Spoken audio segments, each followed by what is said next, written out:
Eu queria, Ursh, até aproveitando esse primeiro gancho, dessa raiva que as pessoas tinham nas épocas pré-Plano Real dos remarcadores de preço e também dos É sério comerciantes, né? isso? Que eram os culpados Ah, pela tá. remarcação de preços. Eles falavam assim: nossa, o comerciante inescrupuloso está aumentando o preço do feijão, sendo que o governo já falou que não pode porque tinha tabelamento de preços.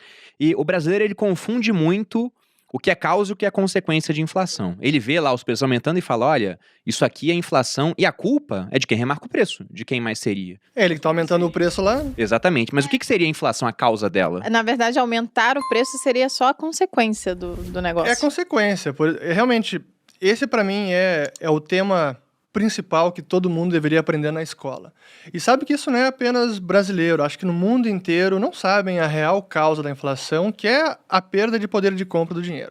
O dinheiro vale cada vez menos. E o aumento dos preços é a consequência. Então esse é o sintoma. E o Roberto Campos, o avô do Roberto Campos Neto, atual presidente do Banco Central, ele falava isso bastante. Tem várias entrevistas dele onde ele dizia que era importante identificar o real culpado, porque se a gente entende que quem remarca o preço e quem está aumentando o preço é o empresário, é claro que ele que é o culpado pela inflação, é óbvio. Mas se a gente entende que a inflação, na verdade, é a expansão monetária, que é o aumento da quantidade de dinheiro em circulação, aí o culpado é o governo. E a resposta que você dá a isso é completamente diferente. Exato. E por isso que a gente via nos anos 80, com o Plano Cruzado, quando teve congelamento de preços, a gente via os fiscais do Sarney, né?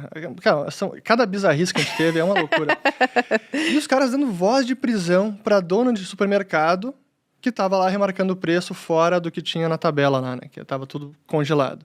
Mas essas são algumas das loucuras que a gente viveu. Mas por isso que é fundamental entender a causa da inflação, que é o aumento da quantidade de dinheiro em circulação. E quem emite o dinheiro no país é o governo. Ele tem o monopólio de emissão de moeda, então a gente precisa apontar o dedo para ele. Até ontem eu vi um tweet do Arthur Lira, presidente da Câmara, falando sobre Petrobras. Tudo tá caro, gasolina, o gás, não sei o quê. E a Petrobras, não sei. A Petrobras, vamos lembrar que a Petrobras é dos brasileiros. Os brasileiros são seus acionistas. Temos que ver o que está acontecendo.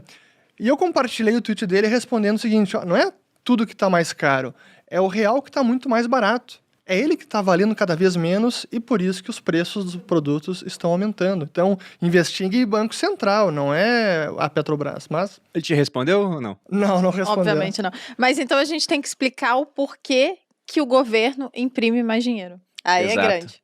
Há várias causas para isso, né? Porque governos, na hora de se financiar, eles têm algumas formas de fazer isso. Eles podem aumentar impostos, que é muito impopular, quem gosta de pagar mais imposto. Tanto que quando você vê youtubers falando disso, recentemente tivemos um muito grande falando: olha só, o pessoal que é muito rico tem que pagar mais imposto. O que era o muito rico? Mais rico do que ele, né?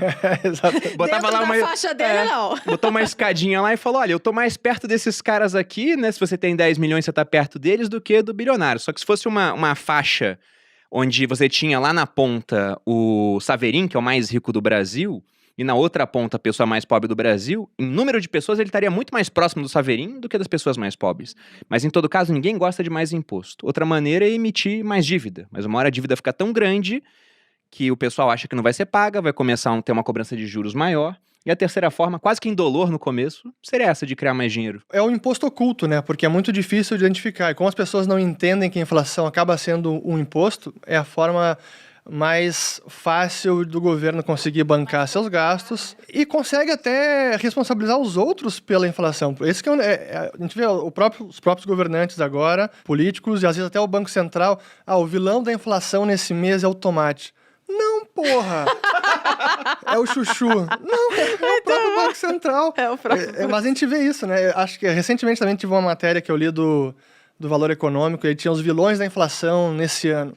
E nada sobre Banco Central, nada sobre política monetária, nada sobre governo, só os produtos que estão aumentando de preço. É a forma errada de enxergar o problema. E é que a gente não consegue resolver, né? Não, eu vi outro dia, você colocou no seu canal um vídeo, era de um assessor do presidente Biden nos Estados Unidos. Sim. Falando: veja bem, que a inflação agora lá fora também tá alta, tá na casa dos 5%. E ele falando: olha, tá em 5% de inflação, mas se a gente excluir tudo que subiu, não é tanto assim, né?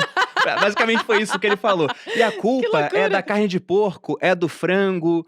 E isso aí pode ser culpa dos comerciantes, porque é um oligopólio nesses setores. Então, querendo ou não, por mais que eles tenham criado trilhões de dólares, isso tem um impacto no final das contas, porque o dinheiro, ele está representando bens e serviços É isso aí. numa economia. Se você cria muito dinheiro e você não aumenta essa quantidade de bens e serviços, então o dinheiro perde valor em comparação com isso. Mas não, a culpa nunca é do governo, é sempre do comerciante inescrupuloso. É legal explicar o porquê que o governo imprimiu tanto dinheiro, inclusive os Estados Unidos, né? Agora foi muito por causa da pandemia, né? Teve um monte de coisa, eles queriam ajudar sei lá, pagar as pessoas mais pobres, né? Ajudar, e aí não tinha dinheiro, então eles imprimiram.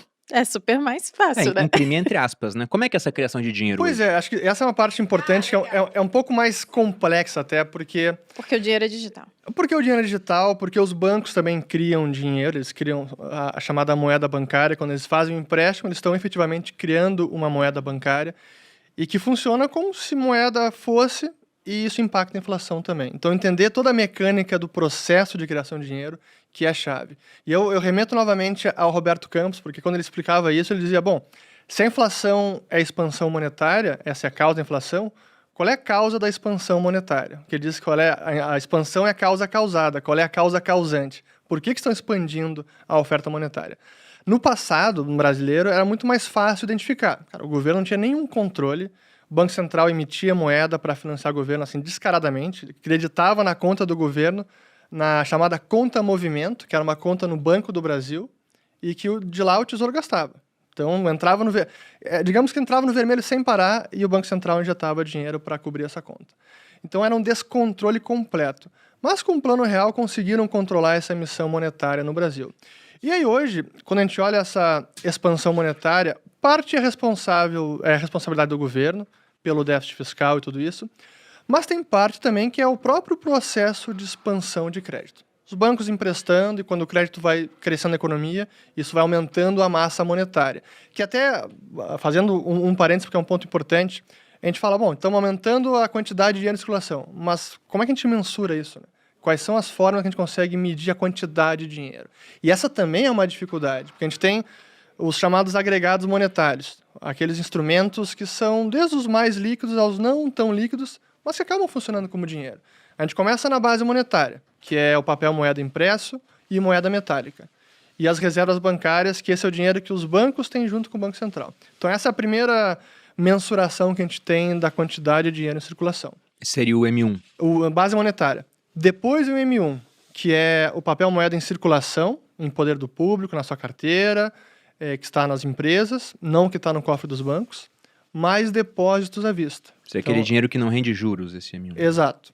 Aí depois o M2, depósitos a prazo, que já rende juro, depósito de poupança, entra no M2, mas a gente pensa, depósito de poupança é a prazo, mas efetivamente qualquer um consegue pagar alguma coisa com poupança, né? Saca no mesmo dia. Você consegue até no débito automático, até no débito automático. Então, quando a gente olha os agregados e consegue entender como o dinheiro está crescendo na economia, a gente precisa entender quais são os fatores que levaram a essa expansão monetária. E aí tem parte que foi o déficit fiscal e que em 2020 foi realmente um dos grandes fatores foi esse. No Brasil, nos Estados Unidos, assim, um negócio absurdo, que nos Estados Unidos não acontecia em 80 anos, olhando essas estatísticas de quantidade de dinheiro, subindo a quase 30% ao ano o M2. Isso realmente, nos últimos 50 anos, a média de crescimento anual era cerca de 5%, 8%. E aí foi para 30%. E é claro, a gente está vendo agora o resultado nos índices de preço. Que é outra coisa importante da inflação, porque os preços, especialmente os preços aos consumidores, quando a gente vê agora o IPCA subindo tudo isso, e lá fora também, isso já é sintoma de causas passadas. Então, a inflação é até um indicador atrasado, porque as causas desse aumento de preços foi no ano passado, não é agora. Então, a gente está olhando um pouco no retrovisor. Os preços de agora é um pouco do que aconteceu no passado.